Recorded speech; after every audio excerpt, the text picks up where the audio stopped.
you gotta go, oh, hell no. This is not Mhm. okay. We have to stop teaching something that we know is not true anymore. Welcome back, everyone, to another episode of Apostate of Mind. I'm Mark Peralta. And I'm Apostate Ann. And today we've got a very, very special guest. This will not be a rebuttal or a response video to an apologist or a Bible study, but today we've got a very special interview.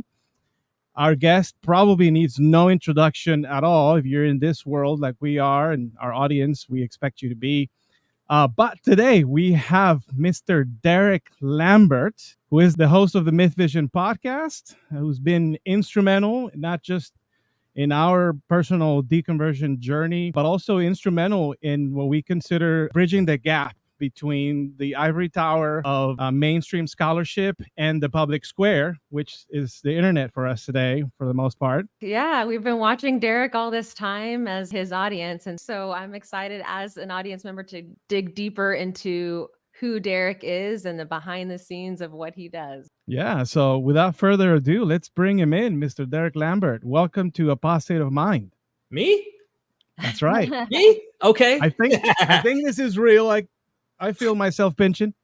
Yeah, I'm here. Okay, I'm not docetic. I am a physical being. All right, we're cool. That's right. Even though it is Welcome. surreal to have you here because we're always watching you and now you're joining us. That's exciting. I feel very honored, and I really do appreciate the kind words. I hope up front, anyone from Myth Vision, subscribe here. I've interviewed Mark a while ago. I'm now meeting him and his wife, and I know a little bit of Mark's journey. We have a similar Calvinistic background. We have a similar sincere approach to truth. We just want to know the answer. We may not know the ultimates, okay? We're still figuring out the world we live in.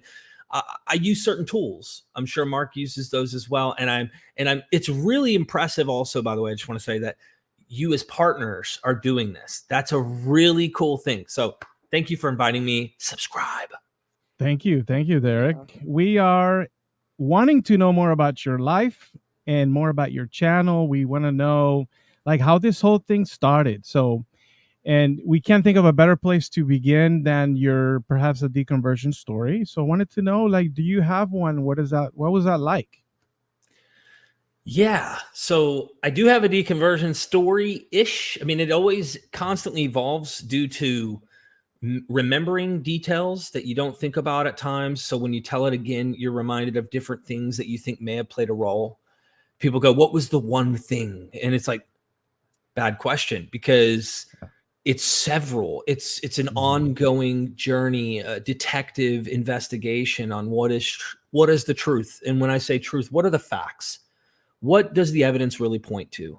For me, I was growing up in a very tough home in terms of emotional trauma. My father was a Green Beret in the Special Forces, and my mother was a great, just protective mom, but she loved my dad, unconditionally. Even when dad wasn't treating us the best because he was drinking. So in my life, to put it in a nutshell, mom and dad were Christian. Dad was more culturally Catholic. Mom was more Jesus in my heart or I'll go to hell kind of Christian. And eventually she'd take us to church. She'd bribe me with food because I loved eating buffets. They used to have the Golden Corrals and stuff. And I went and never really hooked in. I guess you'd say I was a Christian, but I didn't really have the whole born again experience till about 7th grade when I was in a private school. And the pastor gave this sermon. The sermon was, there's a heavenly Father. And again, here's a father, right? I already have an earthly one that kind of has his hiccups, but he was my hero no matter what. This heavenly Father loves you so much. And he sent his son to go and die on a cross so that you could spend forever in heaven, live in glory and peace and no more suffering, no more any of that. I went down, accepted the Lord into my heart, had this placebo effect from hell. And all day I had the most warm, sensational comfort, the comforter of the Holy Spirit, they would call it. And I lived with that inner voice. The voice was there before, but I kind of talked to Jesus all the time, tried to keep close. Sometimes I'd get distant, date girls, go to bonfires, dabble with things I shouldn't have dabbled through the years. but I always try to come back. Always try to come back to Christianity. Mhm. I was very serious about wanting to know the truth. I had felt the truth, so that you'll see some words I use here. Like if you really dissect the things I might say, you could piece them together. But long story short, I had such a deep experience with Jesus and Christianity through the message, through the Bible, through the pastor, through the church, through the community, that I knew in my experience, I felt that. So Mhm. if I were to deny that experience, you'd be asking me to lie. So I felt that. What I did is I attributed that feeling and that experience to whatever the message they were giving me was. Technically, if I was in a Mhm. Hindu polytheistic setting, I would have praised Vishnu. I would have thanked the god of money. I would have thanked the god, if I was in Islam, it would have been Muhammad and Allah and, all this. But it was Jesus. And I thought, man, I'm lucky, born to have the right religion, have the truth. And I was watching a lot of apologists over the years, even worked at a Christian bookstore. Ravi Zacharias, William Lane Craig, Mhm. the spiel. My even was into later as I became more Calvinistic, James White, guys like that, got into eschatology, R.C. Sproul, started Oh studying yeah. the gist, I'm Oh, sure. yeah. Covenant theology and Reformed theology. Bingo. And I got really deep into that. That was when I transitioned to becoming Presbyterian. I would say what happened though is I was struggling with addiction, and I'm actually thankful that I was, because it knocked me off of my high horse. Sometimes we get complacent. We think we have the truth. You might have a friend who was born a Baptist and they've been a Baptist for 30 years of their life. And you could tell they've never really questioned their beliefs. They have the truth. They're happy being Baptist. That's it. And if you're a Christian and you're like serious about which denomination, what's the correct theology and all that, you might be looking at your Baptist friend going, dude, look, here's some doctrines that the Bible teaches you guys aren't actually keeping. So as a Christian, Christians couldn't agree with Christians. And Mhm. that Oh yeah. turmoil caused me to go, what's the true understanding of that experience that I know is true back here? Which led Mhm. me from denomination and theology to theology, eschatology to eschatology, different theological positions. And what happened down the road is I struggled with addiction and I relapsed. And when I went into addiction, I would forget about Bible stuff, too ashamed to go to church, too ashamed to Mm. face what's happening in life. In that time, though, I'd go to withdraw off of opiates because it was painkillers for the longest, eventually Mhm. led to heroin. I had a really rough addiction, trying to escape reality, trying to feel something that made me feel better, want to be in the skin. As I was withdrawing, I'd watch these videos on YouTube, and they were really, really, now looking back, not accurate. But the gist of doing this was important.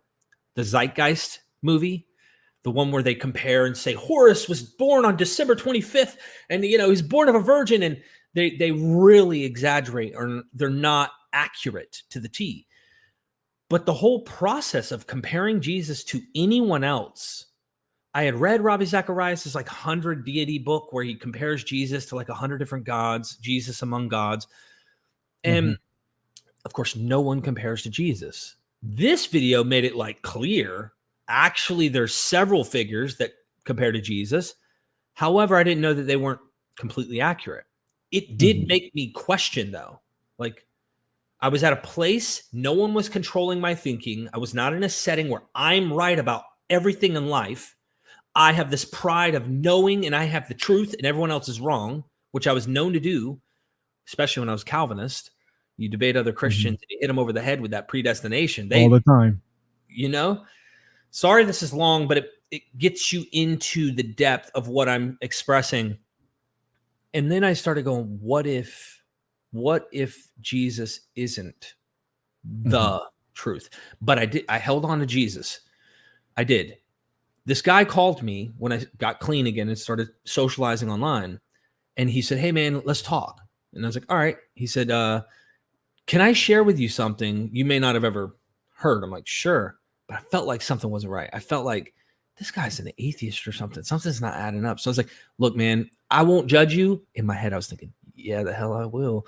I won't judge you, bro, but are you like an atheist or something? And he's like, he knew that it was already making me worry. And he's like, look, I am, but I don't care. You can believe. I really don't. That's not my goal. I want to show you some really interesting things, though. I'm like, all right. He wanted to compare Heracles and Samson, or Hercules as we know him from Latin. So the Roman era Hercules. And I'm like, dude, that's really cool. He started showing me some cool stuff. And for me, God got bigger.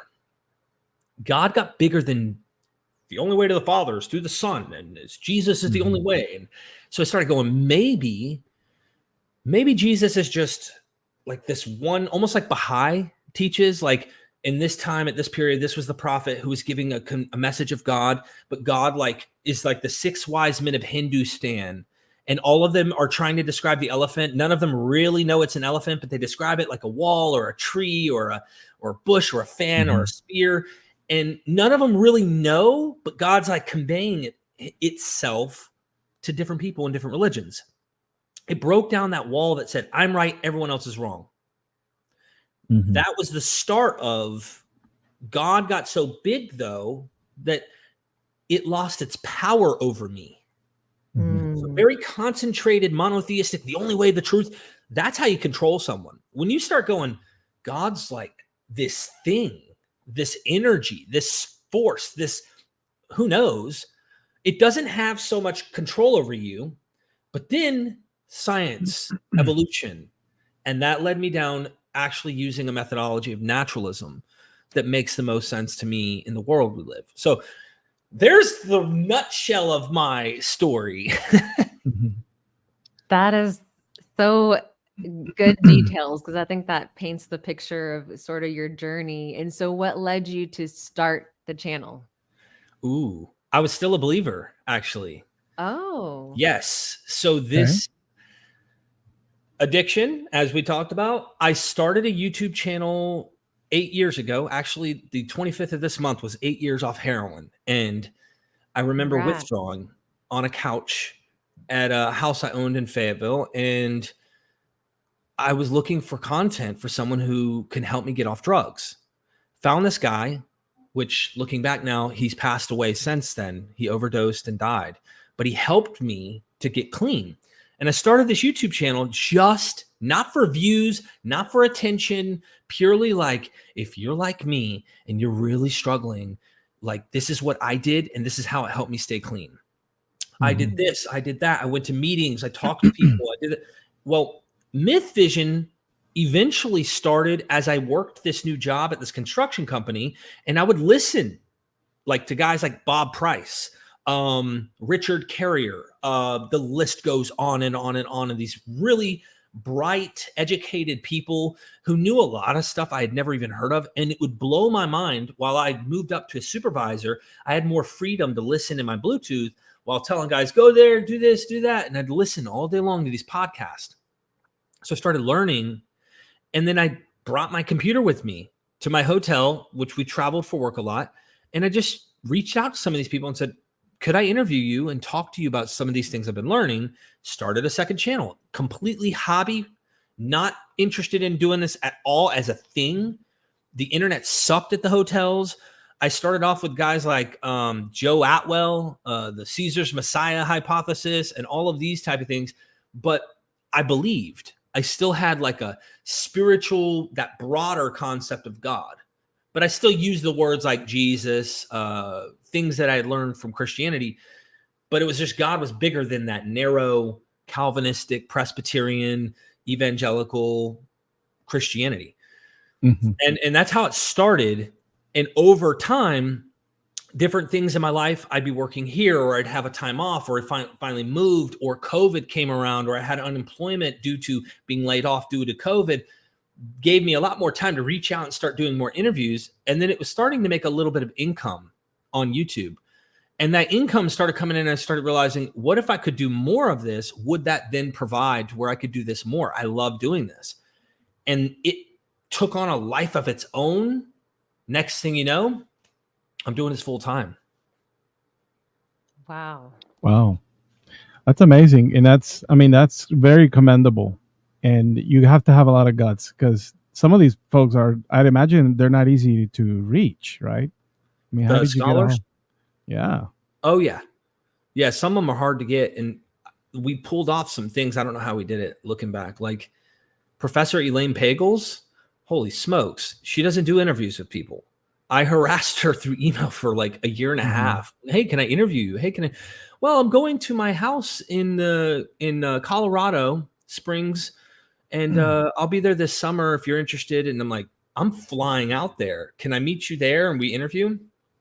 I flew to go meet and went to her child, like where she raised her children in her home, put up my cameras and recorded with Elaine Pagels. I mean, it was not easy though. Now, if you had asked me for her about her when I was in seminary, I would have said, "Oh my gosh, don't read her." Yeah. I remember once I read the first book I read about Elaine Pagels, or from Elaine Pagels, was the Gnostic Paul. I don't know if you read that one.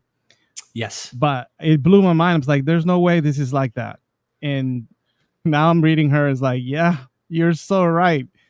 Well, tell us about, I'm curious to learn what your goal is for your channel, what you hope to accomplish through it. Well, I think you would also relate to me that there's so much you've learned that you know is useful information in understanding what's going on with the Bible, what's going on with this religion, that you want more people to see that. And I guess this is more of what I'm trying to accomplish. If you went to, and I use this analogy often whenever people do talk to me, David Blaine, the magician. We all have seen him stick the rod through his hand or swallow the frogs, and he does magic tricks and he levitates or whatever.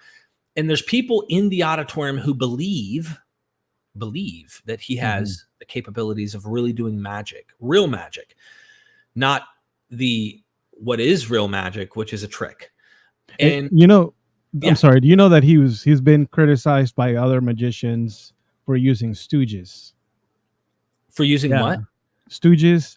A stooge is like someone pretending to be an audience member. Oh, So you know when he went out doing the street magic, which is what put him on the map. yep. He had a lot of people that knew that he was a magician, just overreact and knew everything. So then what happens is you gather a crowd. Once you've got a crowd and enough stooges cheering for you and wow, then it becomes highly believable. Right. Yeah. So, I mean, I don't see that any different. I mean, do you see that any difference between that and what may be happening in some charismatic churches? Or No, it's contagious. There's something about that social connection and observing other humans react to something that makes you triggered to want to react. They've done the social experiments. I saw like an elevator experiment back in the 50s. They go on, there's like 4 stooges who all know to take their hats off and turn to the right. And like when they do, the one person who's real, who comes in there and realizes like, they realize that they're looking odd. They take their hat off and then they turn right. And then by the time they do this, like the 4th, 5th time, there's like 3 or 4 real people, maybe one stooge left. And they cycle through that none of the stooges are left at this point. They're all real people actually robotically doing, like, the way that they did is show you how psychologically you can train people who had no part in initially trying to trick or whatever, and they become convinced and persuaded into that whole behavioral process. And I guess what I'm trying to do is like, there's nothing like that in church, though. Yes. They don't know why. They're not questioning, raising their hands, like, I know, hallelujah, and you're like, yeah, they're more holy than me because they're raising their hands. I better raise my hands, like, it's a big game. We're a bunch of humans playing a game. But that whole Dane Cook thing I was saying is like, if we went into a stadium or whatever, and there's people in there that believe it, and someone in the corner goes, hey, do you want to see how he does the trick? I could show you how he actually does the trick. Like, I can literally take you behind the curtain. And I'm like, sure. And then you look behind the curtain and you think it's going to destroy like all of the wonder, all of the interesting stuff is just going to be gone once you know exactly how he does it. What ended up happening for me is I see behind the curtain now, and it actually has become even more interesting. More from a human perspective, it's more interesting. Makes you ask questions like, why did humans come up with this to begin with? What made them want to believe this to start? I know it's not real, like it's not actual real, but this really is interesting. I think if most humans knew this, those walls that separate us, that we create, the tribalistic hate, or you're going to go to hell, all the things, our laws, politics, the list can go on.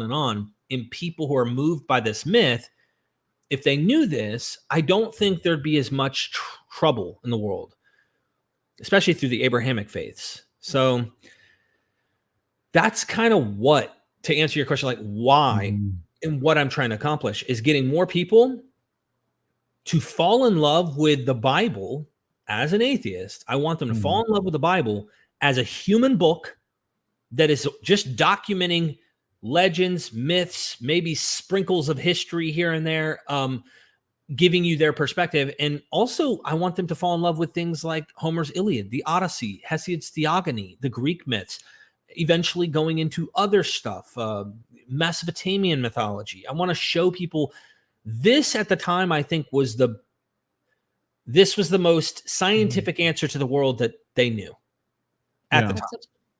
What you're doing makes such a difference to what you're saying, because as the saying goes, if you don't know history, you're destined to repeat it. And this is part of the history of religion. And if you realize we've already been there, done that, we've already believed that, and we've come past that for these reasons, it really is a way to evolve societal thought and reason as a whole. And that makes a big impact as to how we do as a society. 100%. Yeah. And your perspective, how you see it, you talk about like that was the knowledge they had at the time. Like I see the same similar scenario happening with like the sciences, like physics, where throughout different periods of times, human beings have held certain paradigms as like, this is how it works. Like once upon a time, we were all believing that Newtonian physics explained the world, and that was the knowledge. But then Einstein came out and he proposed something different, and then the paradigm shifted. And so that happens with everything else. It happens in medicine. It happens in other areas of study. So why isn't religion subject to that same paradigm, that same process of, hey, over time, we're going to accumulate enough knowledge where our mentality ought to change, where we get either both farther away from non-truths, and closer to the actual truths. But we just, in fundamentalist religion, we want to maintain, we're fighting against that current all the time. And that's very detrimental to our society, Do you see? Yeah. Say that again. How do you see that playing out? Oh God! In the near future, do you think we'll ever get away from a fundamentalist perspective and we just embrace new ideas? Or I would hope so. I mean, I'm optimistic. I think more people, when they start realizing that even the fundamentalist perspective isn't accurate, even in many cases, like. Mark, you went to college, and I'm sure that your wife would probably know from hearing you and me, as pretending my wife's here. She's just like, here he is again, talking about this thing again. Oh my gosh. But like, we would think in our minds that what the New Testament authors did when they interpreted, let's use the New Testament, for example, when they would take quotes from the Hebrew scriptures or Septuagint, and then they would use them as fulfillments for Jesus. You and me as Christians, devout Christians, would say, this is actually the accurate interpretation and understanding of what that Old Testament verse really meant. But in the original context, it actually does not mean at all what they actually interpret it to mean. So what I did is, fundamentalists want to act like that verse in the Hebrew scriptures means what it meant by the author's interpretation. It's always meant that.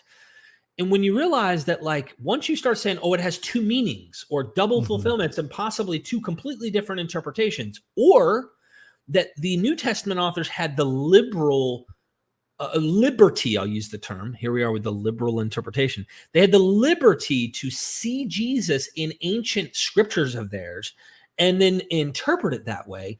That literalist interpretive exegesis that we love to bring to the text, it doesn't work. In fact, it made me realize, oh my gosh, I learned this after not being a Christian anymore, but I went, you mean the New Testament authors were liberal in their interpretation of scripture? Holy smokes.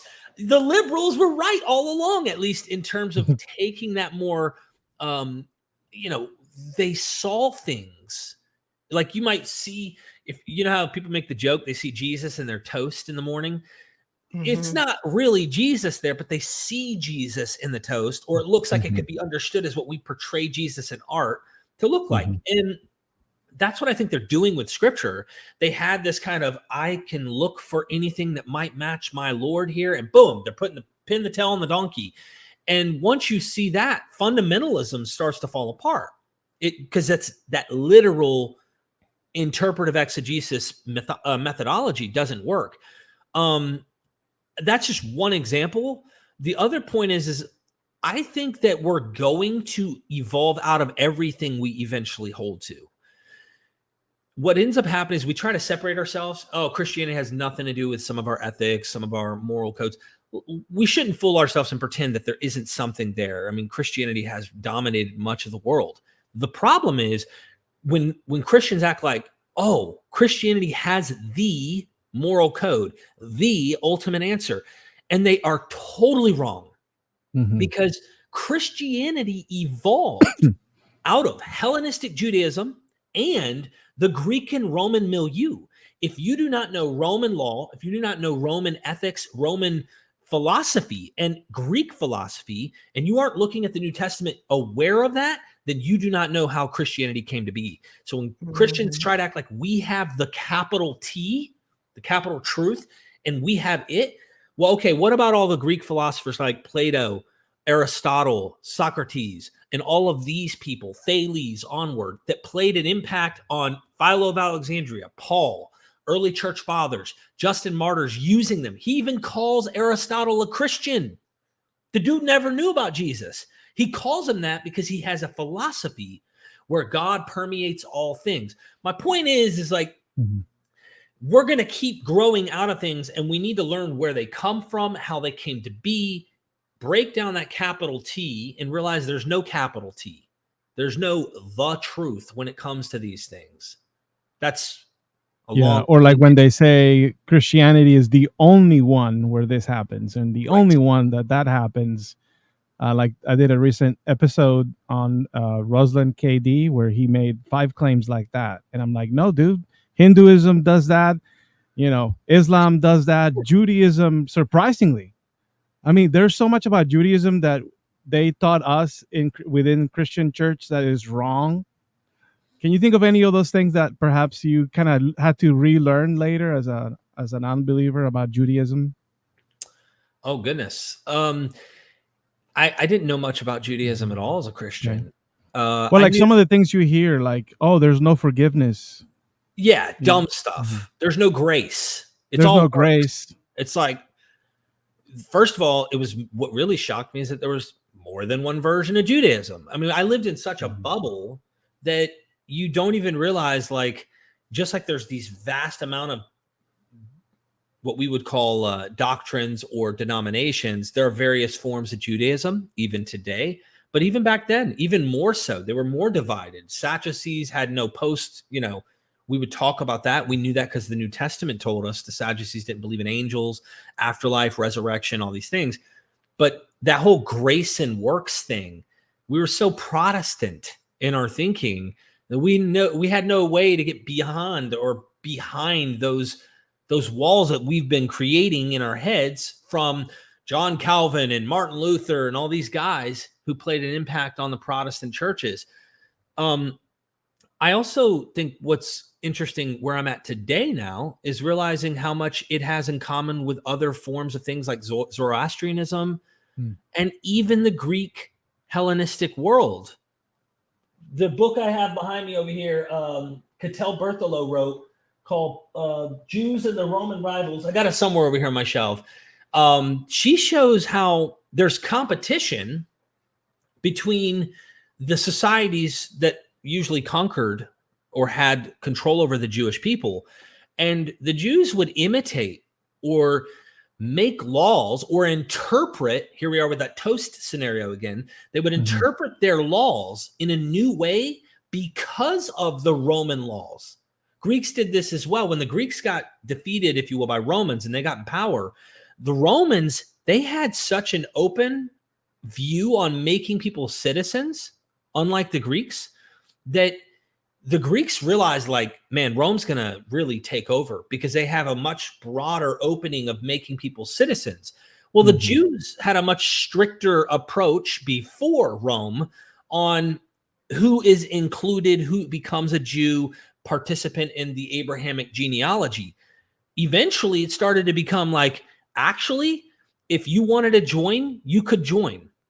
There's rabbis in the to be circumcised and adhere to this diet. You can do more. Is that kind of what you're saying?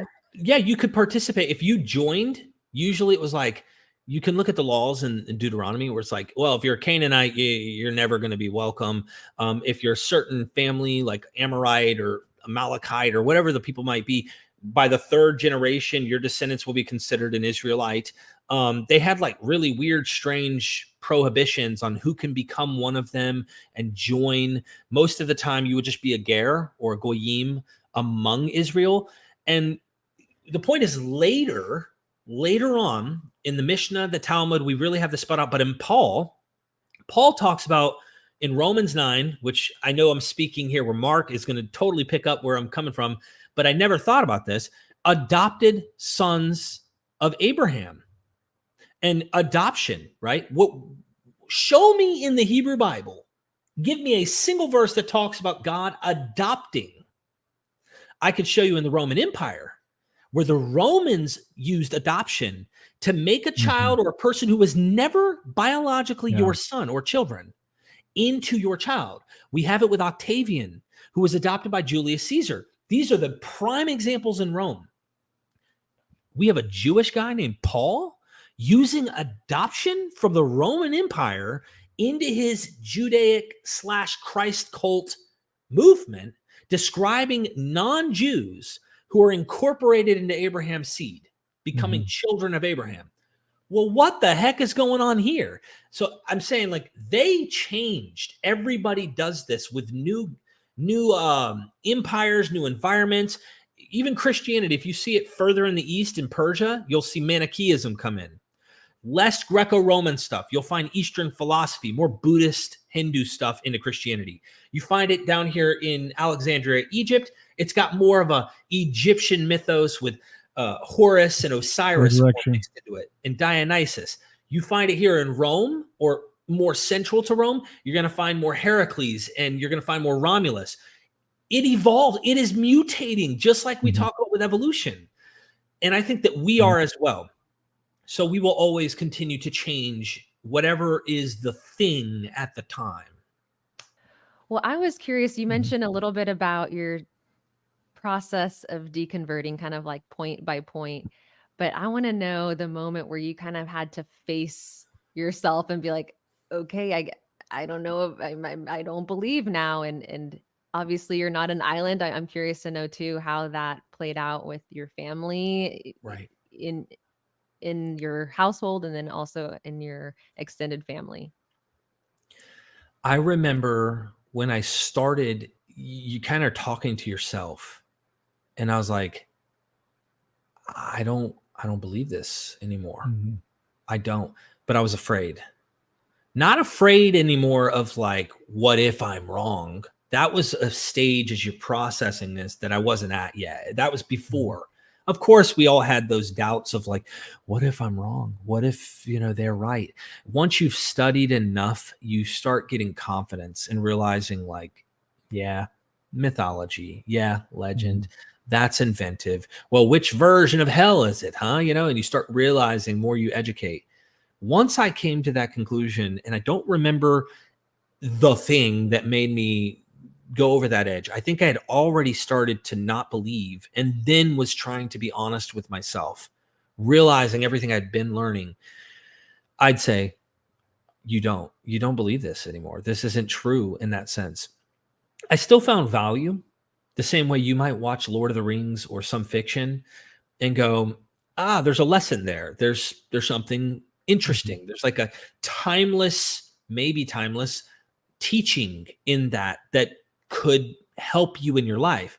But I didn't believe it was true anymore. Jesus did not rise from the dead. He was not born a divine birth like the several other divine births in the world. Once I'd come to that conclusion, I held on to that for maybe 6 to 8 months, where I would tell people in my live streams on Myth Vision in a way, but I never made a proclamation. I no longer believe. I actually did do a video on YouTube, and I said, I have a confession to make, because I knew I needed to speak where I was at. Everyone who's a believer, they have no shame in their game. They will shout from the rooftops. Then they want to get mad at you when you finally want to say publicly or outspoken where you are.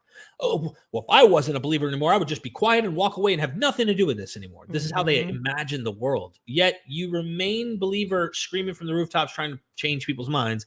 You can't understand why I would want to speak out, especially if it isn't true. So they can't think where we can understand why they would do this. Well, I did that confession and I just said, I'm an atheist. I gave like an 11-minute video just explaining it.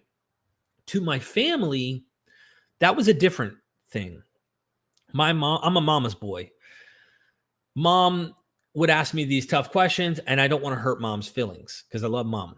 Well, there were times we had little bump-ins about this, and she did not want to go there. She's scared. She's at the phase of like, she doesn't know enough.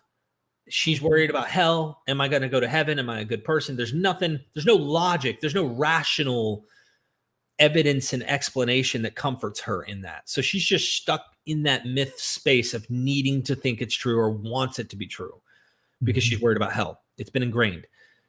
One day I had a conversation with her and I knew I could not spearhead Jesus. We couldn't talk about Jesus, but she said, I want to know why you don't believe anymore. And I was like, damn, okay. All right, Mom, I'm going to tell you a story and I want you to hear me out. And so what I did is I had just started learning about the Odyssey with Odysseus. And I told her about this king of this place called Ithaca. It's a real place. Like we know archaeologically where it is. And the reason I wanted to tell her that story is immediately I'd been studying Dennis MacDonald and like getting into this stuff about mimesis. But the king of Ithaca reminded me of my dad, her husband. And Mom reminds me of Penelope, his wife. So I started telling her the story and I got into how he was sent off to war, went to go battle Troy, and on his way, various trials and tribulations and struggles, and tries to come home and he can't. Every time he tries, he can't. Finally, he gets the chance to come home. And if you don't know the story, this is the journeys of Odysseus, the king of Ithaca. Odysseus comes back. Okay. On his way back, it's been like 20 years. And he's allowed to come back, but he has to be disguised where no one can notice him. He's a beggar. He's an old man, gray beard beggar. And he shows up at his house and one of the maids are being rude. Penelope tells her, shut your mouth, get inside. Sir, come here. Because she's treating, like the Bible talks about, hospitality to strangers. There's something in antiquity about that. When people interpret like Sodom and Gomorrah as like these sodomites. And it's like, dude, I understand, yes, they were trying to rape or sexually use these strangers. That's not the sin. The sin was inhospitality. I'm not saying that the Bible doesn't condemn same sex. I personally think it does. I know that there's many people who try to get out of that one, but I just personally think this is a patriarchal society. Come on. What's the shame in recognizing this old book just has old ideas? Anywho, she treats him like a really good person. And the lady that raised him as a baby actually was the midwife and had him suckle from her breast.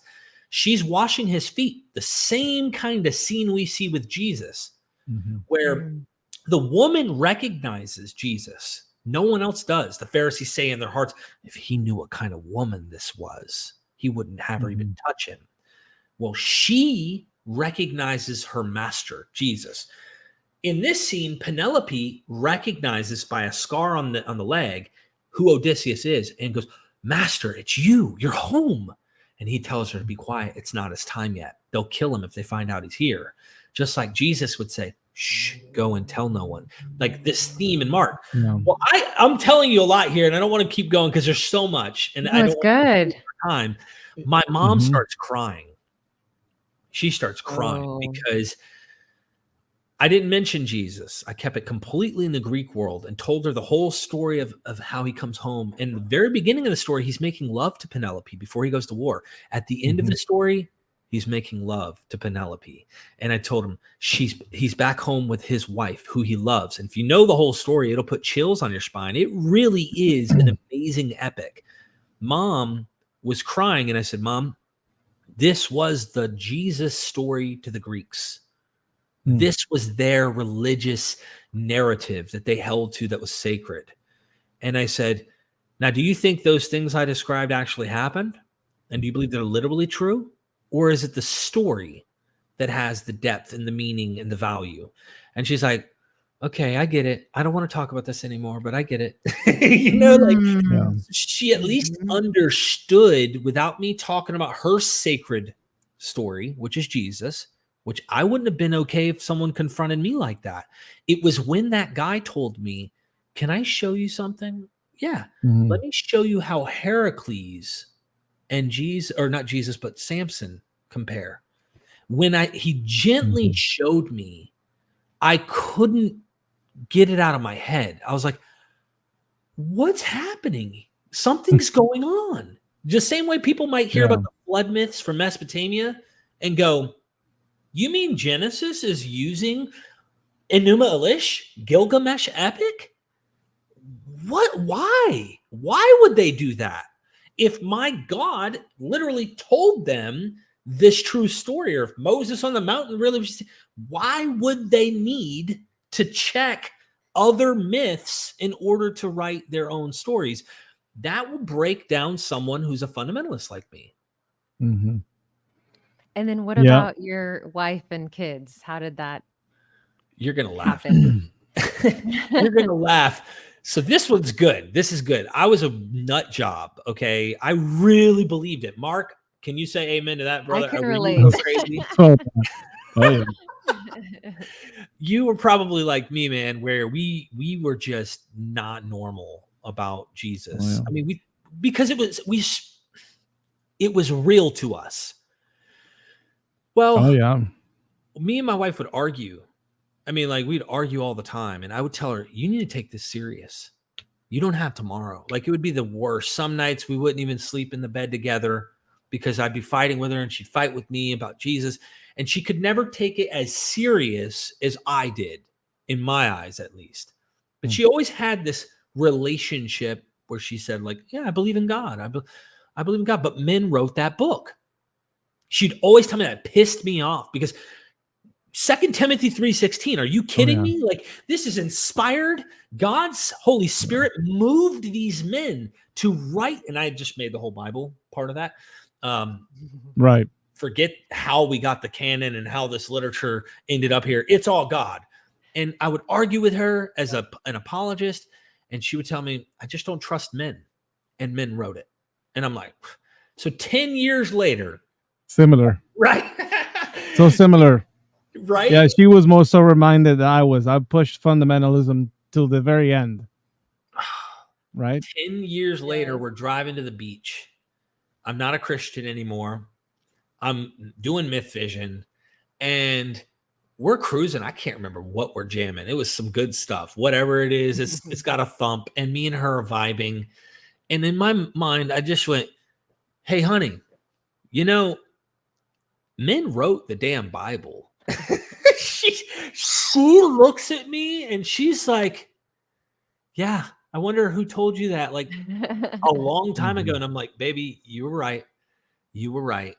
I just couldn't see. I was in this really weird bubble of I'm on this path and I'm trying to know the truth. And you were right.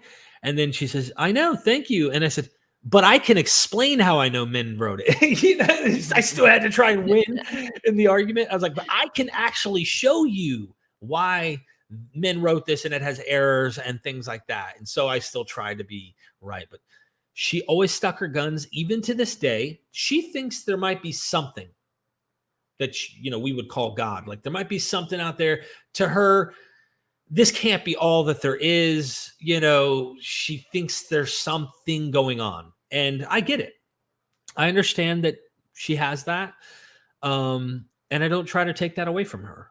She's never been like me, where you're actually harming your loved ones because of your beliefs, or you're trying to push them and shove them, or they hurt me. My beliefs actually harmed me more than they hurt anyone.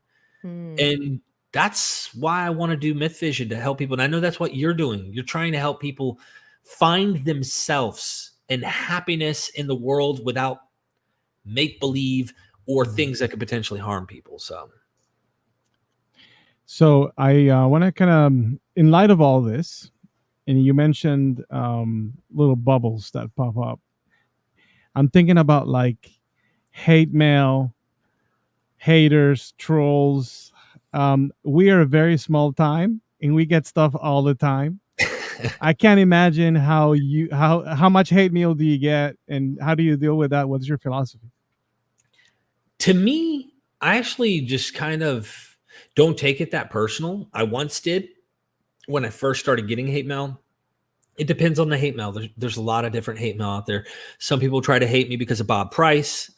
Most people who write hate mail, though, are something's wrong.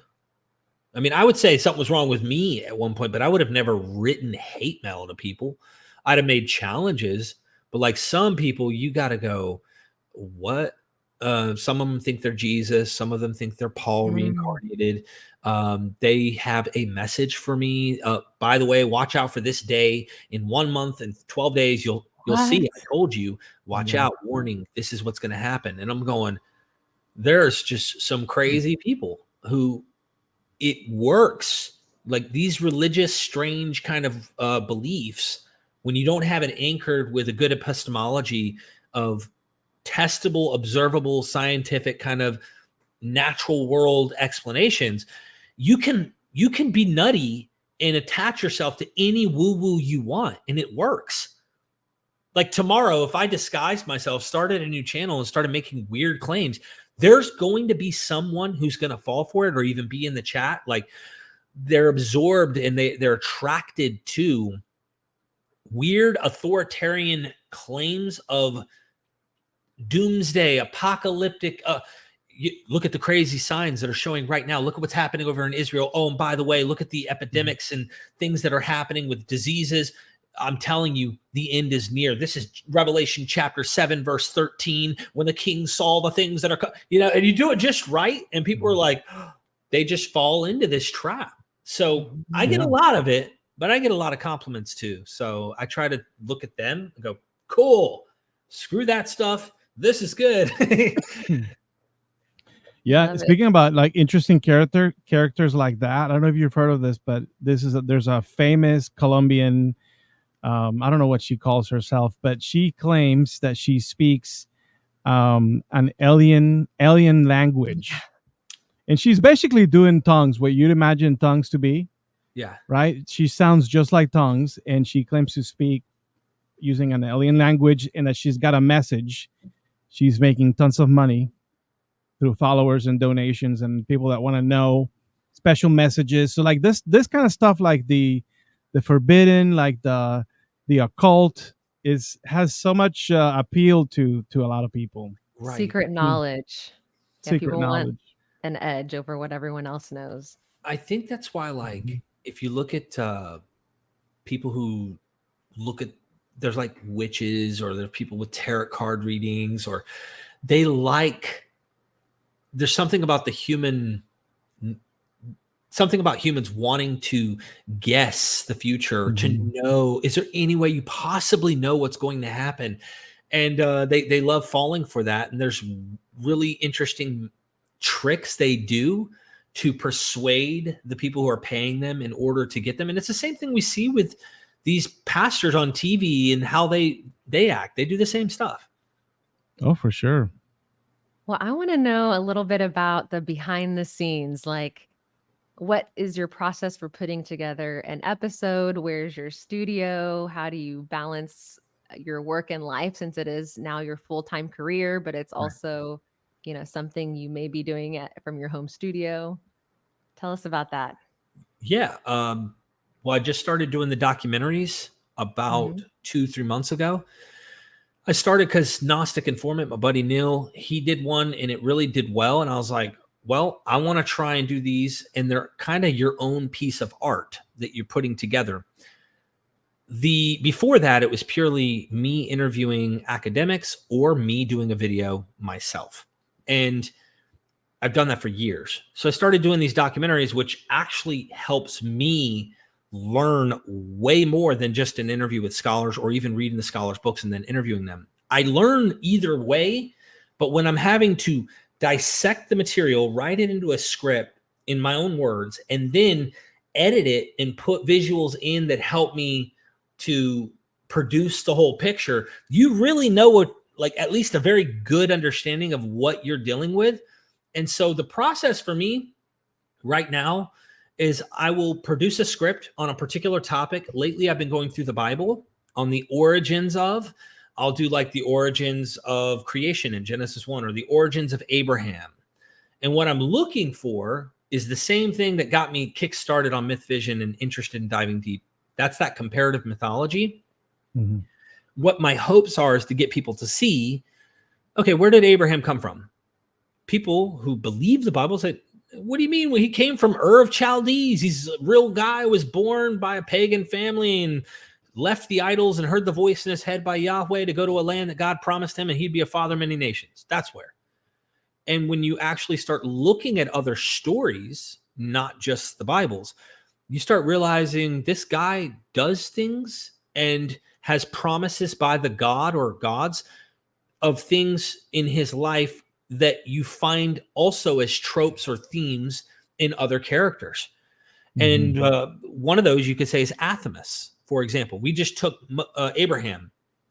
Athamas was a king of Boeotia in the Argonautic myth, which is also found in the Odyssey. So for those who don't know, Jason and the Argonauts, there's a promise that his father was promised a land by the God. And that was the same thing you see with Abraham. He's promised a land. However, Athamas had 2 children. He had a son named Phrixus and a daughter named Helene. And he ended up leaving his first wife, who's a cloud goddess, for the next wife named Ino or Ino. Ino is the name. She's jealous of her stepkids. She doesn't like them. So she sets this plot and she tells the messengers, hey, go tell Athamas, my husband, but don't say I did it. She pays them or bribes them. Tell him that the Oracle of Delphi, the prophetess, that Apollo, the main deity in this narrative, spoke through and told that he's to sacrifice his children to the god. So he takes his 2 children onto a mountain, just like Abraham takes Isaac onto a mountain, and he goes to sacrifice his 2 children, Helene and Phrixus. As he's going to sacrifice them, a flying golden ram flies in the air and picks up Helene and Phrixus and starts to fly off with them, saving them from being sacrificed by their father. And what ends up happening is Helene falls off into the water, and to this day, there's a region over there near Greece called Hellespont. And that's because that myth of where she fell into the water, they named it after that. But Phrixus stayed on the golden ram, gets to the destination. And once he gets to the destination, he thanks Apollo for rescuing him and then sacrifices the ram and then hangs the golden fleece on a tree. In the Abraham myth, we know he goes, an angel comes in, and instead of him sacrificing his son, the angel says, God has provided a ram. In the and it thicket. was caught in a thicket, a bush, a tree. It was caught. So he captures this bush that's caught in a tree and then sacrifices it. So nothing's identical. But later on in the story, as you keep going, there's a man named Battus. Battus in Greek means stutterer, and he rules as a king for 40 years. Well, hold on. Moses rules for 40 years in the wilderness, and he's a stutterer. And what I'm saying is you start to see what the hell's going on. Something's happening in these myths. Who borrowed from who? Go for it. People don't want to make these claims, or they don't like, well, what if they borrowed from them? The point is the genre. You're dealing with myth. Right. You wouldn't look at this one and go, that one really happened. Oh, that one didn't. Well, why would you say that it didn't? They look very much the same. They have exaggerations, claims that are absurd to think literally happened. You think this one, but you don't think that one. And not only that, but then also thinking it was the same time frame, the same region, like everything is lining up to point to that. Well, there's a lot. Yeah. There's so much more. And it doesn't have to be like very scholarly approach to reading scripture. Like, I think that if you're just simply critical of what you're reading, you can go on that path of like where you're learning, oh, where did this come from?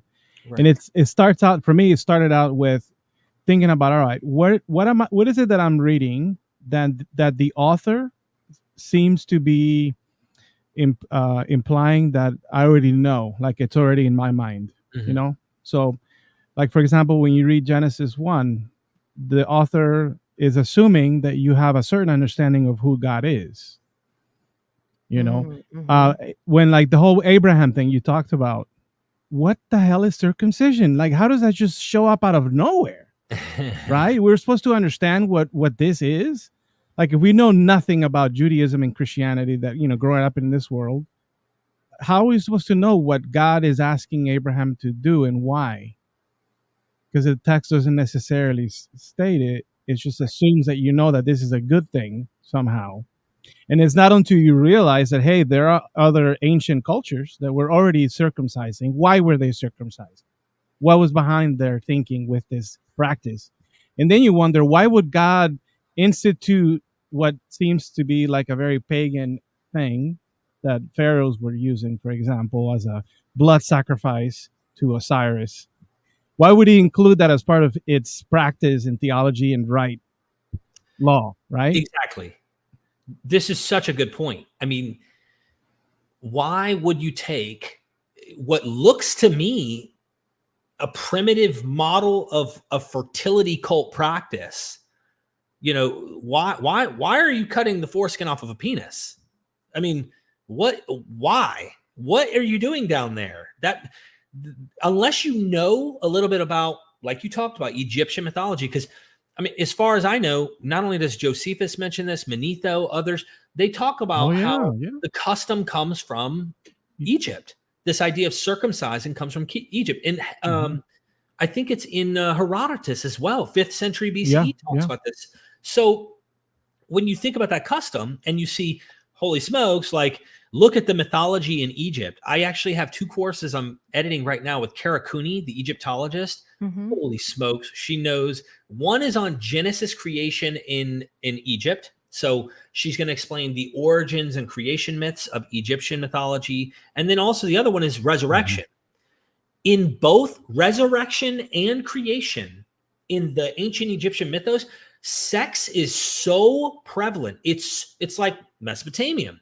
I mean, this sky god had sex with Mother Earth, and you see it in the Greek myths as well. Like, sex is everywhere. You have obelisk of penises. That's what the obelisk represents, is the phallus, the penis. Yeah, it's an erect penis.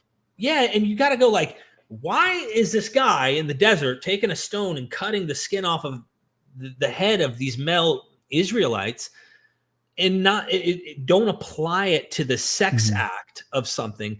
It's like a remnant left over. What's the point? What's the point? Yeah. And then you see the polemics happening too. Like, to me, Genesis 3 is a move away from any vegetation or any kind of farming type of sacrifice. You know, the whole polemic against Cain's offering. And so when you consider the Canaanite context of Baal, who was worshipped in many ways by special priestesses, would gather. They were known as temple prostitutes, and they would have sex out in the open, typically under a tree on top of a hill, in order to excite god Baal, who would then see all that sex and then masturbate, ejaculating on the clouds, and that's how he fertilized and rain was, created. So they kept on doing this. And so there's something about like, what is it that Genesis is speaking about and speaking against, that the author is assuming that we're aware of this. Otherwise, it would make no sense. Like, why are you choosing? That was another one. Like, why would God prefer a dead animal over like a bounty of a harvest?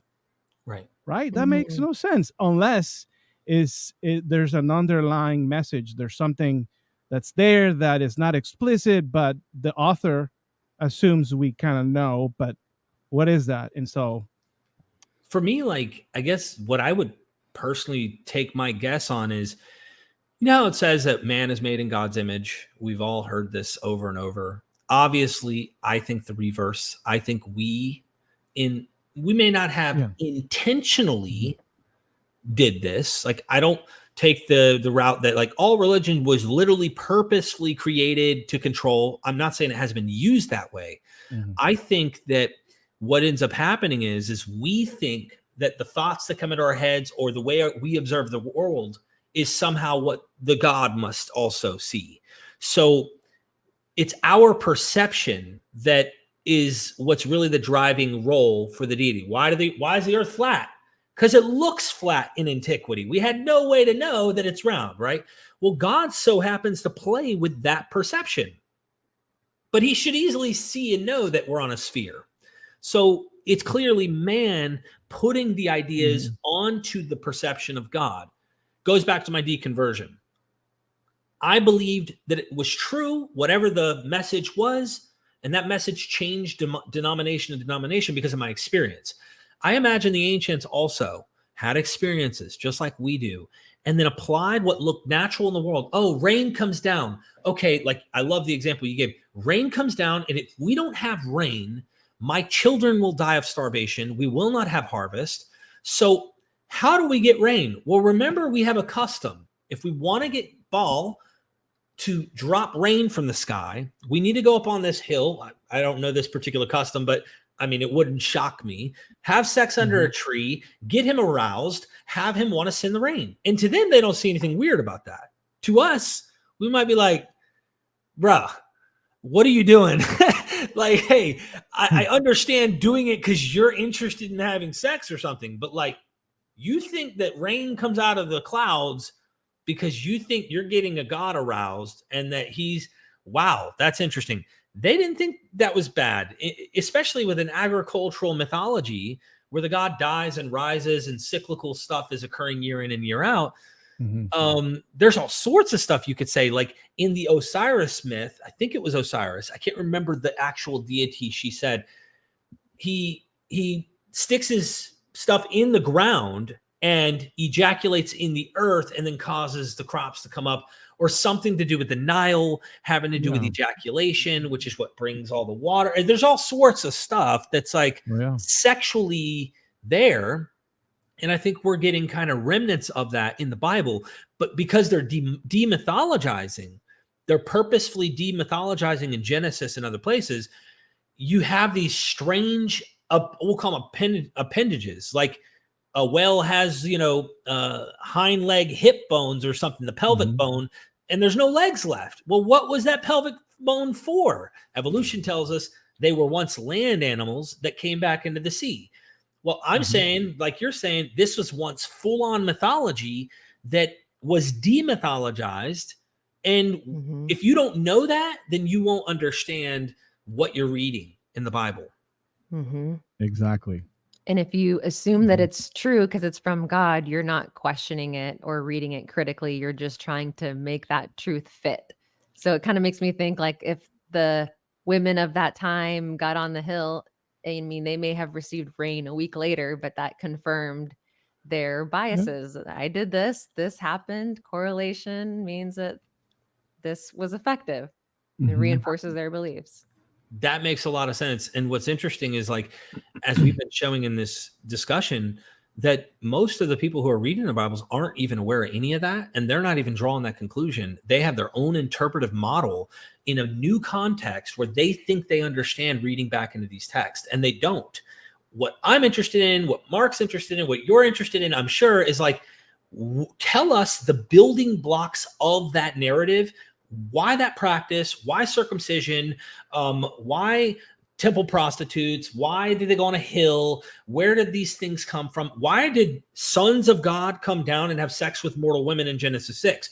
Where did this myth of demigods and heroes and giants come from? I want to know that, and not play games with the modern context of interpretation through a believer's perspective. I want to study it and really know where these practices come from. And the truth of that, that's what I want to know. Is like, what did they do it and why? And you're hitting the nail on the head. There's so many. That's what makes peeking behind the curtain of David Blaine analogy so much fun, because what we're actually doing is seeing that magic trick, the real thing that's actually happening. It takes away the magic, but it makes it more interesting, because I don't care what humans believed. I am a human. I can actually try to empathize and understand why humans did what they did when they did them. Some humans probably really believed in the superstition of the tree in the hill. Some probably said, that thing's bullshit. I don't think that really ball is going to send rain there. I guarantee you humans are like that even then. Some of them probably took advantage of that act and said, I'm going to take Sally Sue up on the hill and I'm going to get me one. I mean, all of this is human to me. It's fun to know that. It's fascinating. It's fascinating because it adds to like a picture of something that you're kind of gradually learning on. Like one of those things for me that was very formative in my kind of new way of thinking away from fundamentalism and looking elsewhere for understanding is things like, for example, what happens with Adam and Eve. Like, and you've had enough scholars in your channel to kind of give us the other picture of other ancient civilizations that were trying to answer the same question, like, why are humans immortal, right? So you think about, so according to the Epic of Gilgamesh, what was the deal? How did they skip out on this? Well, Gilgamesh was just sort of like hesitant. He took a nap and he gave up his opportunity to gain immortality, Or if you look at the myth of Adapa, what happened there? Why did he curse the wind? Why did he reject what the gods were offering him, the bread of life? So you're like, all right, so in antiquity, they were just trying to give it their best shot at why do people die? Right. And Genesis is just one version, but it's not necessarily the best or the only version. So having this kind of thinking kind of helps people like gain even deeper and richer understanding of why and how we got to where we are today, and how that should inform why we are skeptical today and everything. I totally agree. I think it's fun to think of it too, though. Like, these are what they call etymological or etiological myths, explaining why something is. Why do women go through pain in childbirth? We'll tell you why. Check it out. Back then, there was a snake, right? And it's like, okay, now we see them manipulating some of this or using it in ways that we would not approve of in the New Testament. You want salvation, women? Produce children. We got this in a letter. It's like, hold up, and it blames the woman for the fall right there in the letters of the New Testament. So you gotta go, oh hell no, this is not okay. We have to stop teaching something that we know is not true anymore. You might tell your kid, like, because you don't want to tell them about sex at a certain age. Hey, how did mommy and daddy, how did you get me? Well, a stork flew and dropped you off with us. That's a good analogy. we want them not to think of things that as they get older, they can think about. But right now it's like, we don't want them to have to think of the world so raw, so real, so, adult like. There's stuff that we want them to enjoy in that little fantasy world as kids. Let them enjoy that. Don't give them a bad one. Well, actually, for you, the stork dropped you on your head, and now, we had to pick you up and put the pieces together. No, but you might tell them a fake story until they're old enough to say, do I need to explain this? You're my kid, and mommy had you. Like, I guess that would be the thing. But these are grown adults that are perpetrating what we would tell kids, and they're running around like I was trying to defend it and prove that really, no, there was a talking snake. How did it talk? With what vocal cords and things? God can do anything. You understand me? Don't you say my God can't do anything? And it's like, bro, it's a story. Why would you think this story is true? Anyway. What was that saying? I forget exactly, but if God said it, that settles it or something. I used to say one that, like, if the Bible taught that Jonah swallowed a whale, I'd believe it. I used to say this, and oh wow, whatever the Bible taught, I said I would believe it, even if it sounds absurd, because anything's possible with God. Now think about that for a second. How the hell could a human swallow a whale? I just but don't know, didn't care. God's word said it. Yeah. All right. Yeah. So you briefly mentioned about how your beliefs that you had previously were most harmful to yourself. So I'm curious to hear, what are some of the ways that your change in your worldview has changed how you behave and how that compares to what you did before? I want to use my addiction to drugs as an analogy. Drug addicts suffer, really, really suffer from the struggles of addiction. They harm their loved ones in the process because their brains are hijacked. Their decision-making process is not right. Usually there's theft or lying involved because you're keeping your habit and addiction. When you do that, you hurt other people. But if you're not an addict and you've never lived in the shoes, the nightmare and terror of addiction and not being able to escape, nobody hurts more than the addict themselves. I'm not going to say there aren't examples that you could pull up where you say this loved one was harmed more in the act than the addict. I'm saying most often the addict themselves suffer the most. And I would use addiction as a model for my religious fervor, the addictive behavior of obsessing over Jesus and getting deep, deep, deep into this theology in this book. It's really quite dangerous in many ways mentally. The fear of hell, the trauma that comes with the gruesome details and imagination that a loving God could do something like that to his creatures. That it's like me imagining my dad saying, I love you, but if you don't do this, or if you don't believe this way, or if my spirit is not in you, take a Calvinist position, I'm going to torture you. I am going to torture you, not just for a little bit, forever. That is like sadomasochist, like we would think of Jeffrey Dahmer or someone like that, and they would be good compared to someone who could eternally do something like that. So trying to rationalize that with love and God made absolutely no sense. And it actually screws up your moral compass, because you then start to look at your relationships around. If someone explained, oh, no, listen, God's going to do way worse than that. So I can abuse my wife, or I could do these things. I'm just trying to be like God. I'm just trying to do what God is planning on doing here, or whatever the excuse might be. That's a bad, kind of didn't come through probably the way I wanted it to, but that is something. The other thing I would say is that Christianity, in its New Testament context, there's a lot of asceticism and condemnation for sexual natural desires. In fact, there's a lot of condemnation of the physical flesh of the earth in this world to begin with. If you love this life, you will lose the life to come. If you hate this life, then you will gain the life to come. Like, Wow. Mhm. so you have to hate this world. Literally, you have to Yeah. hate the flesh, hate this world, hate that natural, normal me, and die daily. Be like the Apostle Paul.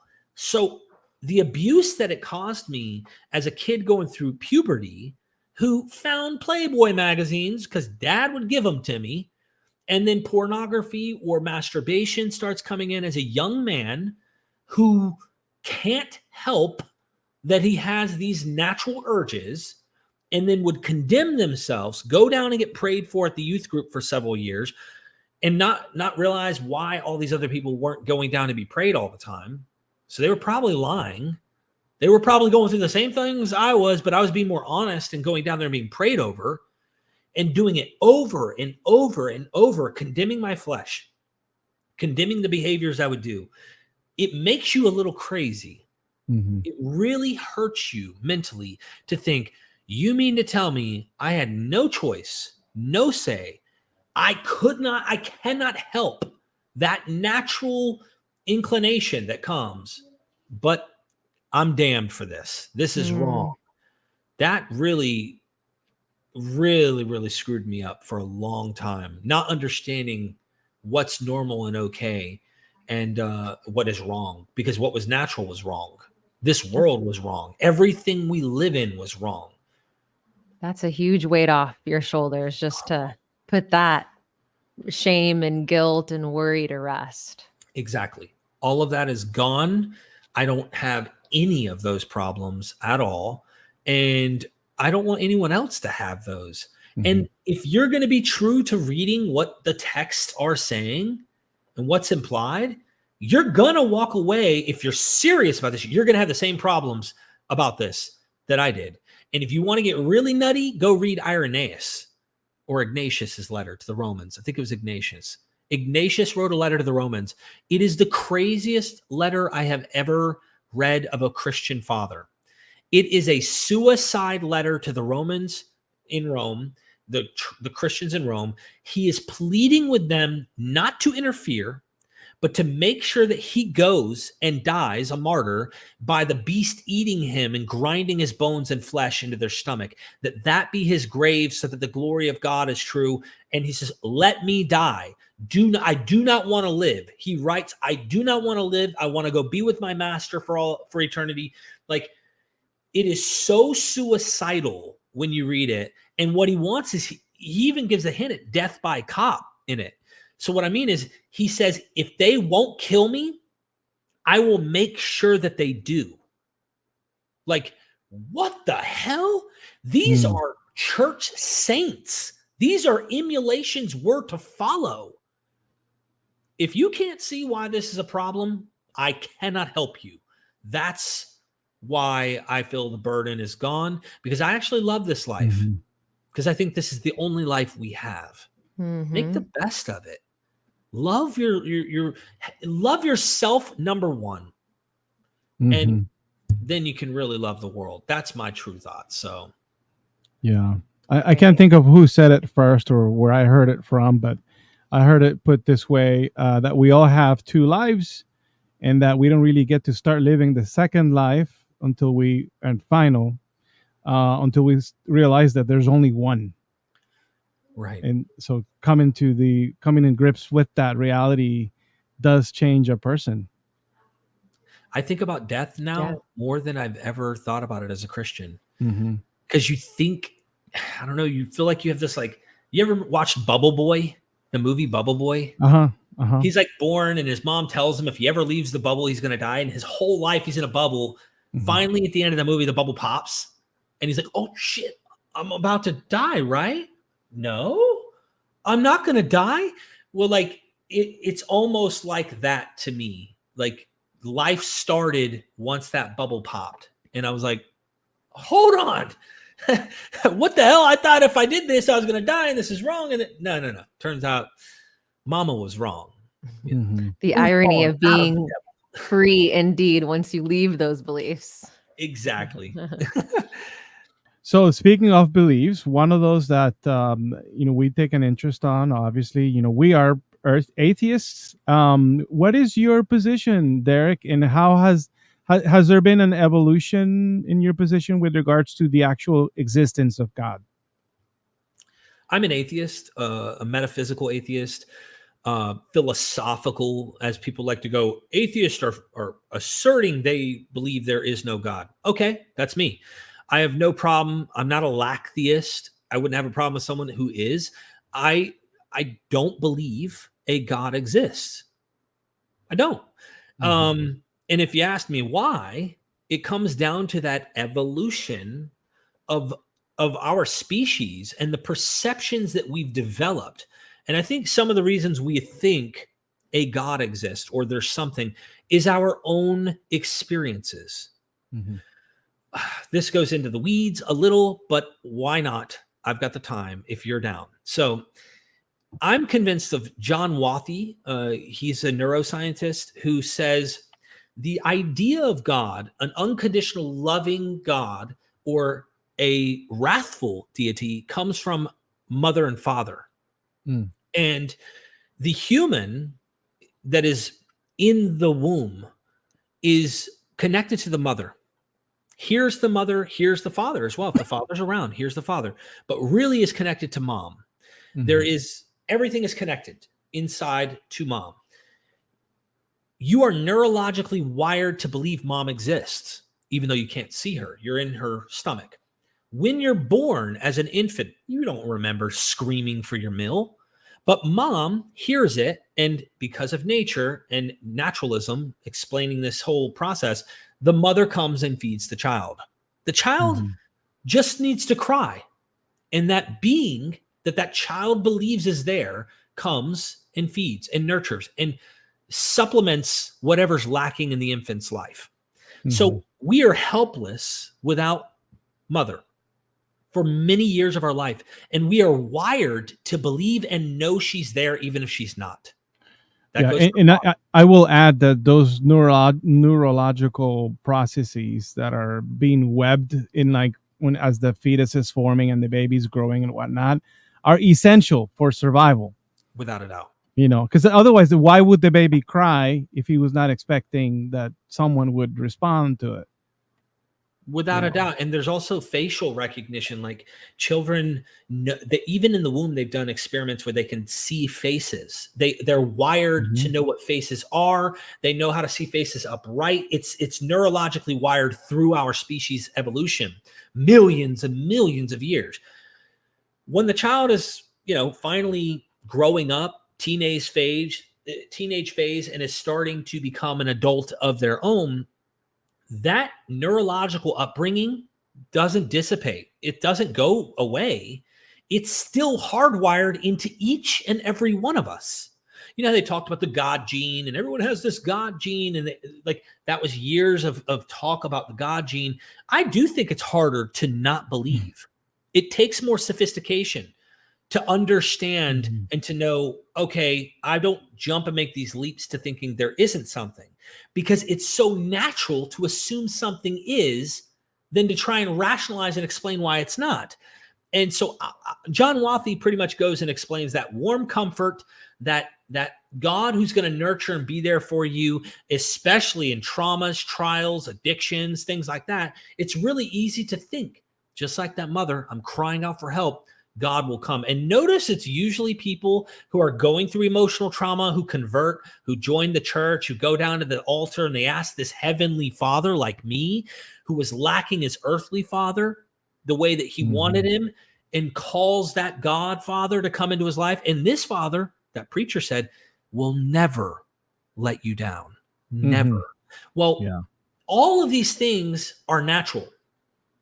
So what I ended up doing is realizing, hold on, all of these things, God, the Father, a mother idea, the Holy Spirit is comforter, which oftentimes is feminine in the Greek, which is interesting.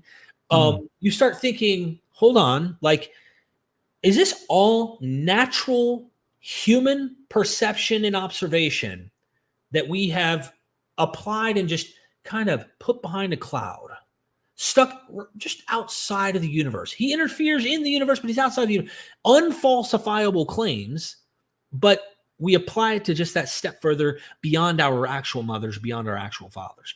And I think that's what's happening. So when people talk about, do you believe God exists or a God exists? What I tend to think is immediately parents. I think of humans. I think of what we as humans do instead of asserting a deity. And I always try to model God in that evolutionary process. They want to hand you the Platonic, highly philosophical, beyond space and time mind concept that is out there somewhere. And I'm saying, if you don't know how that God became that over time in the minds of humans, you know this God was once a tree stump or a little clay statue inside someone's house that represented a God that sent the lightning down and made the volcano erupt. Like, if you don't know that process, then when you say, do you believe in God? You're just starting with this like highly intellectual, unfalsifiable this presupposition that something is there, and you don't know how that God came to be. And I'm saying, if you know how that God came to be, this question, you would understand why I say, I don't believe a God exists. I don't have that until it shows itself to me and it verifies itself. I have no reason to think it's there. So I am an atheist. But if you pinned me down and said, so you know there's no God? I don't know there's no God. But based on all the research I've done and getting up to the point where I'm at, I'm convinced that these are all human things and we can explain them. It doesn't need to be, this being, this divine thing. I play around in my head and wonder, what if there was a God sometimes? Just, what if? But I look around the world, the suffering and everything that goes on, and I go, it looks like it would if naturalism were true. And naturalism, I think, is the case. So, Yeah, to me, the biggest evidence is looking at the wild, like animals in the wild and how they treat each other, how the whole food chain is just horrible. And, why would this God, and I know like Christians will say, well, the fall, right? It affected everything, including the animals. But then really, like, so what would the fangs on the lion going to do originally if it had been carried out the way that God expected it to be, where Adam and Eve obeyed and none of the sin would come into the world, as they say? There's so much about, doesn't make I sense. still get blown away looking at nature and going, wow, that's pretty. I freaked out the other day when we were talking about this. I can't remember who it was I was talking to. And I said, think about what life is. We're alive. It takes energy for us to keep going, which means food. We have to eat. Well, what do we have to eat? Other things that were also some source of energy or food for something else, or life itself. We eat animals, right? Eventually, people are already starting to go, that's barbaric. And it's like, it'd be cool if we knew how to invent food that didn't cause any death of any life out there. But if you look at nature, everything that exists, everything on this planet cannibalizes something else of this planet in order to live. Everything. When you really think about that and you go, everything, like there's carnivores and there's herbivores and there's all these different creatures that need to kill something else to make it live. That's pretty freaky. So when these scientists talk about like life on other planets and what if we encounter them, you might freak out. You might go, actually, hey man, we may not want to play around on another planet, because if their system is like ours and they have like hierarchical structures of things that eat to consume other things and stuff, you might end up in the wrong block on the wrong planet and become someone's food.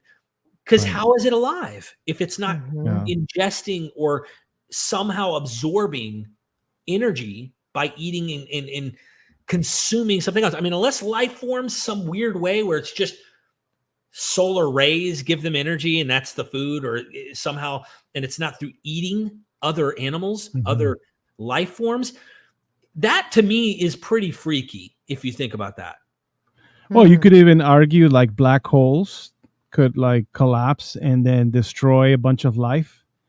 and then stars come out, and now the light's producing that energy. So where did that light, that energy come from? May have had other consequences that also included death. It's like it's inescapable, and there is no other way that we could understand life to thrive. Like, if there was a universe that could demonstrate to us that immortality of all things in this non-food chain system, a perfect system, there's just no evidence. We know nothing other than what we currently have, and so that means, how else could it be?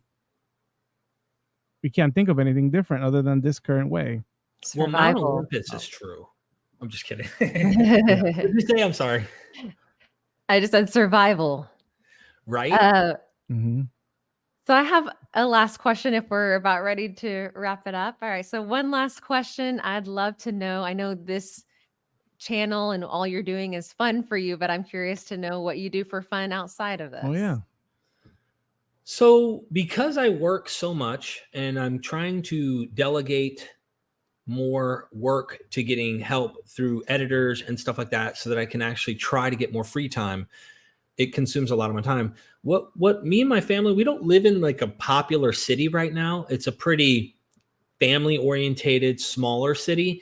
So we'll go and we'll go to a movie together, go hit the mall. We have like routines and things that we'll go do. Believe it or not, it's a big deal if we go eat out anymore, because I've been exercising and trying to take care of my health. And now we eat healthy. We don't eat out, but very rarely do we go and eat. So like eating at a restaurant with the family is actually like unique and rare for us. So it's special. So the small things are special. Family, we go eat, cook out with the rest of my family, or that's pretty much what we do on the regular when we do get out. Other than that, I have a routine to watch TV shows with the wife at night. So we'll get in there and just turn on a show and like try to get lost into some cool TV series. And if she notices I'm on my phone and I'm just sitting there like, she's like, it's not that good, is it? It's not that good. It needs to be so good that you can't be on your phone. And I'm like, all right. Well, then let's get a show that's going to suck me in. And then some shows are so good, I'm sitting there going, get off your phone. This is good. So that's what we do. We have routines. What about bros? You got any group of bros you guys do manly things with, or what? Honestly, there's no time for that either. Huh? There's no time for that either. Well, there would be if I had like close friends like that. The friends I do have, I talk on the phone with. So, hey man, check it out. You're gonna be blown away, bro. Listen, I know I showed you Athamas and Phrixus and the Abraham myth. Look, and even when I'm not working, I'm working because I'm thinking about the next show, the next thing to connect the dots for people to see what's going on with the myths. So I actually love what I'm doing. They say if you do what you love, you haven't worked a day in your life. That isn't true, but it is, because it's a lot of hard work. But I really, really love this stuff to the point where my wife has to go, all right, get off. Like we're done working right now. Now let's go do this thing. And I want you to forget about talking about this stuff. And I'm like, all right, I got you. Let me turn it off and not. But I do everything with her pretty much. We go to the gym together. We go on a walk every morning together. Some mornings we take a break.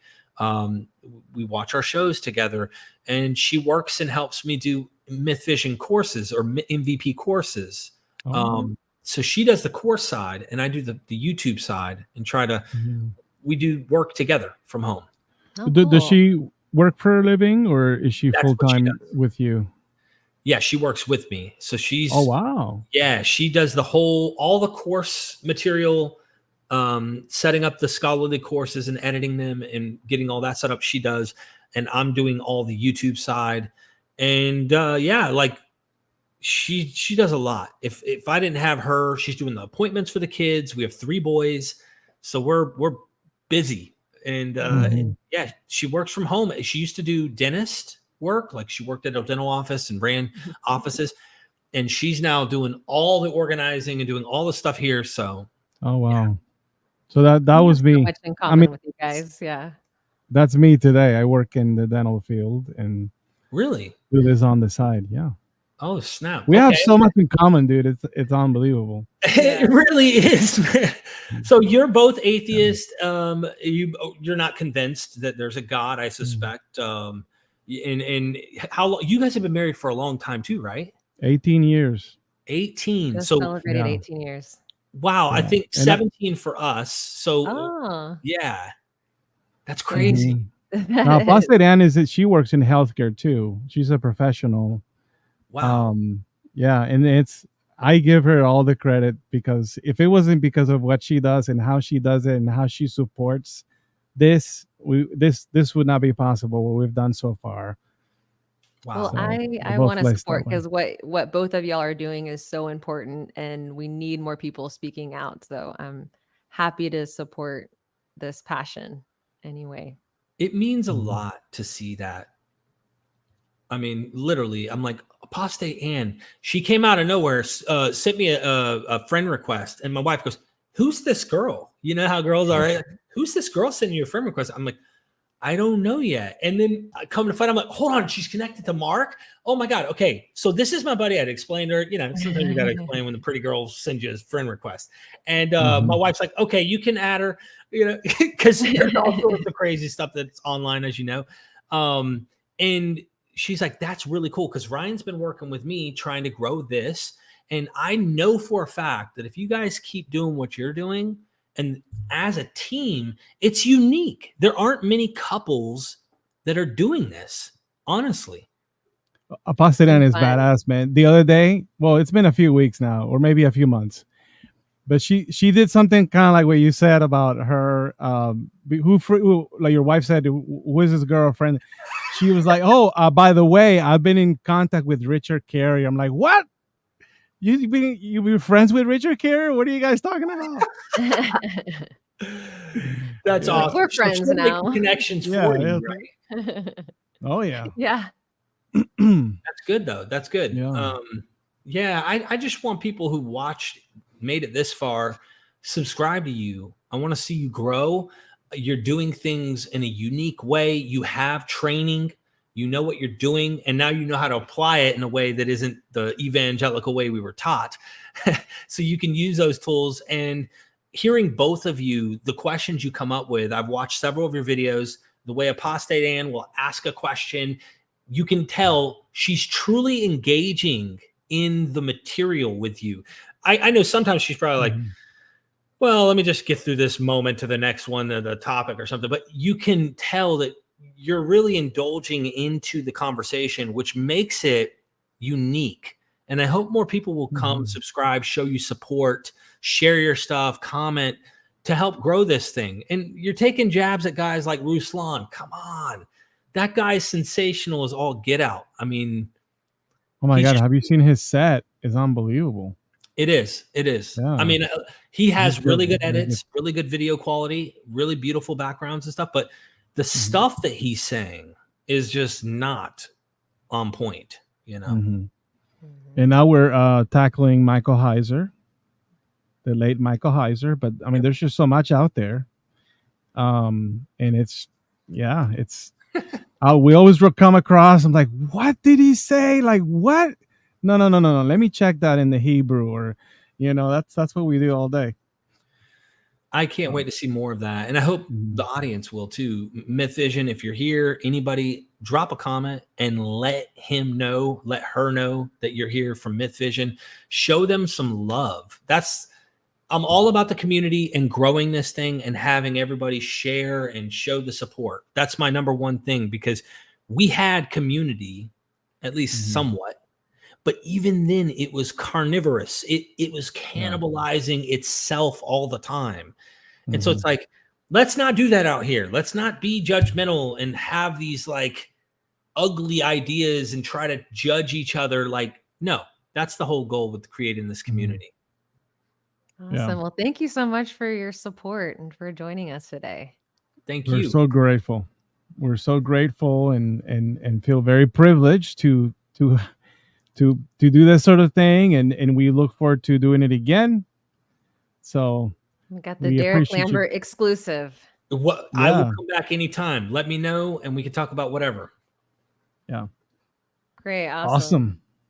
Thank you. Well, without further ado, folks, we want to thank you, and please do subscribe. We need you to be aware that, you know, we are putting content out there, and we want you to benefit from what we are doing, and we want to thank you. So, and we want to keep doing it. That's the main thing. We want to keep on doing it, and in order for that to happen, we do need your support, either from likes, from subscribing, from sharing, from, you know, commenting, questions, you know, that kind of thing. So,